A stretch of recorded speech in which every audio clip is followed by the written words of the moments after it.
দেবযানীর খাই খাই হেসেলে আপনাদের সকলকে স্বাগত জানাই। আজ আমি বানিয়ে দেখাবো এগলেস প্লাম কেকের রেসিপি। এটা বানাতে আমার কিছু ড্রাই ফ্রুটস লাগছে। এখানে যেমন আছে কাজু, কিশমিশ, কালো, সাদা আর আমন্ড কুচি আর টুটি ফুটি। এবার আমি একটা বোলের মধ্যে নিয়ে নিচ্ছি কমলা লেবুর রস হাফ কাপ।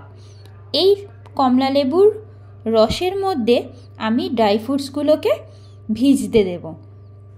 এখানে আমি প্রথমেই দিয়ে দিচ্ছি কাজু বাদাম, আর আমি এখানে দিয়ে দেব কালো কিশমিশ, আর আমি এখানে দিয়ে দিচ্ছি সাদা কিশমিশ। এবার আমি এখানে দিয়ে দেব টুটি ফুটি। এই ড্রাই ফ্রুটসগুলো আমি মোটামুটি 2 টেবিল স্পুন করে নিয়েছি, আর এখানে দিয়ে দিচ্ছি চপড আমন্ড। সবাইকে একটা কথাই অনুরোধ করব, পুরো ভিডিওটা স্কিপ না করে শেষ পর্যন্ত দেখতে হবে যদি জানতে চান কেমন করে করছি রেসিপিটা। এখানে আমি দিয়ে দিচ্ছি 1 টিস্পুন ভ্যানিলা এসেন্স, আর আমি এখানে এটাকে খুব ভালো করে মিশিয়ে নেব।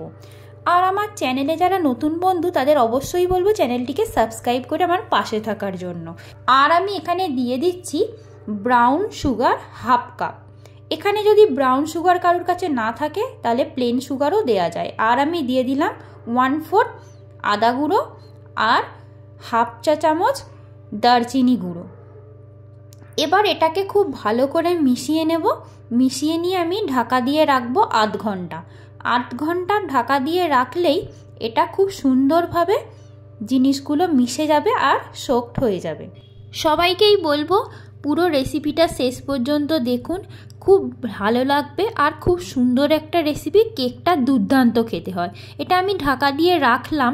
এবার আমি নিয়ে নিয়েছি এখানে একটা 7 ইঞ্চি মাপের একটা কেক মোল্ড। এরকম কেক মোল্ড যদি বাড়িতে না থাকে, সবার বাড়িতে এরকম অ্যালুমিনিয়ামের বাটি থাকেই, তার মধ্যেও কেকটা অনায়াসে বানিয়ে নেওয়া যায়। আর বাটার পেপার তো অ্যাভেলেবেল কিনতেই পাওয়া যায় বাজারে এখন, তাই এই বাটার পেপার দিয়ে করলে কেকটা খুব সুন্দরভাবেই উঠে আসে। তাই বাটার পেপার দিয়েই আমি করছি। এখানে খুব সুন্দর করে বাটার পেপারগুলো সাইডেও কেটে নিয়েছি, কেটে সাইডেও খুব সুন্দর করে দিয়ে দিচ্ছি। আর এইভাবে আমি বাটিটাকে রেডি করে নিলাম।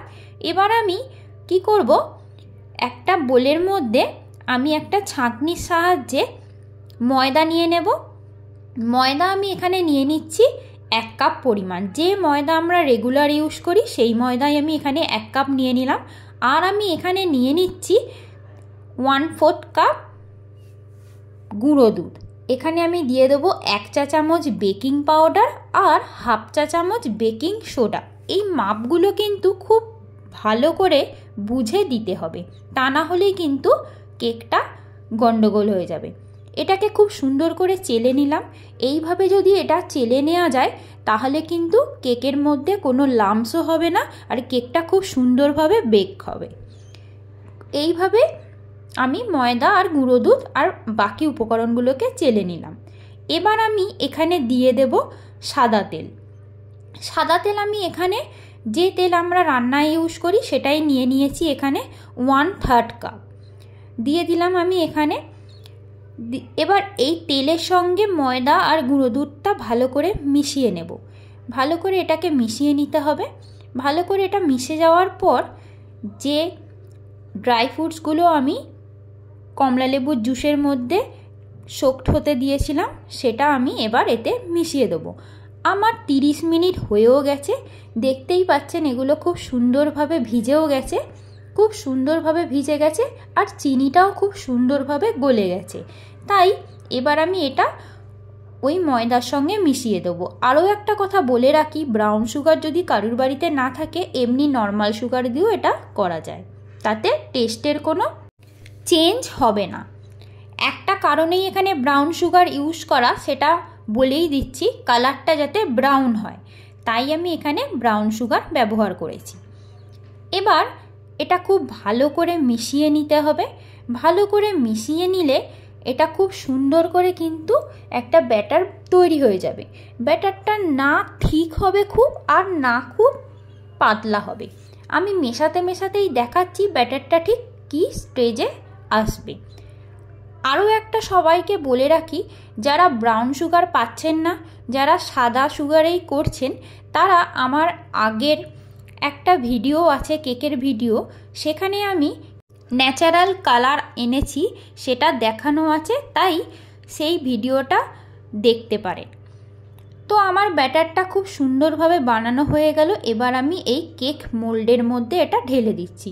দেখতেই পাচ্ছেন এটা কিন্তু খুব পাতলাও হয়নি আর খুব ঘনও হয়নি, একটা মিডিয়াম স্টেজেই আছে।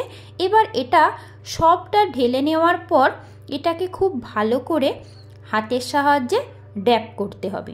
আমি সেটা অবশ্যই দেখিয়ে দিচ্ছি, কিন্তু প্রত্যেকটা স্টেপ যেভাবে আমি দেখিয়েছি সেইভাবে যদি ফলো করা যায় তাহলে কিন্তু কেকের স্বাদ হবে দুর্দান্ত।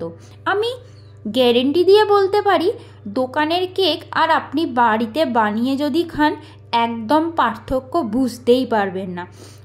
অবশ্যই আপনারা বানান আর জানান কেমন হলো রেসিপিটা। এইভাবে কিন্তু ড্যাপিং করে নিতে হবে, ড্যাপিং পার্টটা খুব ইম্পর্টেন্ট। এইভাবে যদি করে নেওয়া যায় তাহলে ভেতর থেকে বাবলসগুলো অনায়াসেই বেরিয়ে আসে। আমি এখানে ইন্ডাকশানে দেখাচ্ছি, আপনারা চাইলে এটা গ্যাসেও করতে পারেন আর মাইক্রো ওভেনেও করতে পারেন। যেহেতু সবার বাড়িতে মাইক্রো ওভেন থাকে না, তাই আমি এখানে করে দেখালাম। এটা গ্যাসেতেও করে নিতে পারেন, একই প্রসেস। এটা আমি প্রথমে 10 মিনিট প্রিহিট করে নেব, খুব জরুরি এই 10 মিনিট প্রিহিট করে নেওয়া। তারপরে আমি এটাকে 45 মিনিটস ব্রেক হতে টাইম দেব। 45 মিনিট হয়ে যাওয়ার পর আমার কেক কিন্তু সুন্দর রেডি হয়ে যাবে। আমার 45 মিনিট হয়েও গেছে। ওয়াও, কেক একদম দুর্দান্ত হয়েছে। দেখতেই পাচ্ছেন, আমি একটা স্টিকের সাহায্যে আপনাদেরকে দেখিয়ে দিচ্ছি। কেকটা কিন্তু পুরোপুরি বেকড হয়ে গেছে। দেখুন স্টিকটা খুব সুন্দরভাবে কিন্তু বেরিয়ে এসছে, তার গায়ে কিন্তু কোনো রকম কিছু লেগে নেই। কেকটা এবার আমি কেটে দেখাবো, আগে আমি ডিমোল্ড করে নিই, তাহলে আপনারা বুঝতে পারবেন কেকটা কতটা সফট হয়েছে। খুব সুন্দর কেকটা তৈরি হয়েছে, দেখে তো খুব লোভ লাগছে। আর এই কেকটা যার পছন্দের সেই কিন্তু আপনাদেরকে ফিডব্যাকটা দেবে, সেই সবার আগে টেস্ট করেছে। তো চলুন তাহলে কেকটা কেমন হয়েছে তার থেকেই জেনে নিই। তার আগে আপনাদেরকে দেখাই কেকটা কতটা সফট হয়েছে। কেকটা কিন্তু খুব সফট হয়েছে, একদম টি টাইম কেক জমে যাবে, জাস্ট খিসমাসটা জমে যাবে এই কেক দিয়ে। আপনারা চটপট আর দেরি না করে রেসিপিটা অবশ্যই বানান, আর কেমন লাগলো অবশ্যই আমাকে কমেন্ট বক্সে কমেন্ট করে জানান।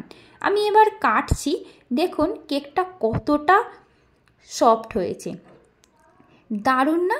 দেখেই মনে হচ্ছে না খেয়ে নিই? একদমই তাই। আমার পাশে যেজন খাবেন বলে দাঁড়িয়ে আছেন সে তো আর তস হয়েছে না, সে এক্ষুনিই খেয়ে নেয়। তো কেকটা দেখতেই পাচ্ছেন কতটা সফট হয়েছে, দারুণ রেসিপি। অবশ্যই আপনারা রেসিপিটা দেখতে থাকুন আর আমাকে কমেন্ট করে জানান কেমন হলো। আমি গ্যারেন্টি দিয়ে বলতে পারি দোকানের কেকের থেকে দুর্দান্ত ভালো একটা ফ্লেভারের কেক, আর বাড়ির সবাই এনজয় করে খাবে, তারা বুঝতেই পারবে না কেকটা বাড়ির তৈরি না দোকানের। আর কতটা সফট আর ফ্লপি হয়েছে দেখতেই পাচ্ছেন। কি বানাতে মন চাইছে তো?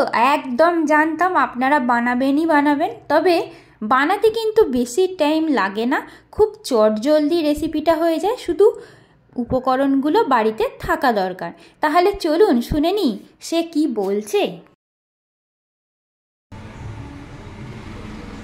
কেমন খেতে গুনগুন কেকটা? খুব ভালো খেতে। তুমি পুরোটা শেষ করে দিলে। কেকটা খেতে থাকুক, আবারও দেখা হবে নতুন একটি রেসিপি নিয়ে। আর কিছু সময়ের অপেক্ষা, ভালো খান, সুস্থ থাকুন। Thank you.